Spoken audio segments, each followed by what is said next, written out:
great opportunity for IADC to be here. We met with the University of Tabasco students. That was a great show. We were able to also speak to our programs, our safety programs.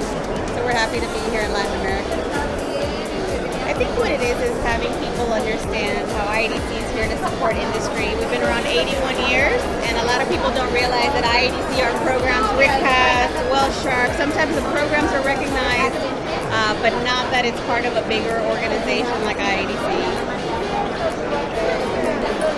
Well, worldwide we've projected because our programs are international, and so for forecasting 2022's budget, we think it's going to be similar to this year's. Overall, it's positive. Latin America hasn't done well, especially Mexico. Our department has seen about an 8% decline. I'm not sure if that's the standard or kind of average across different organizations, but we've seen a decline in Mexico. Now, Latin America, Colombia, Argentina, other regions, including Ecuador and Peru,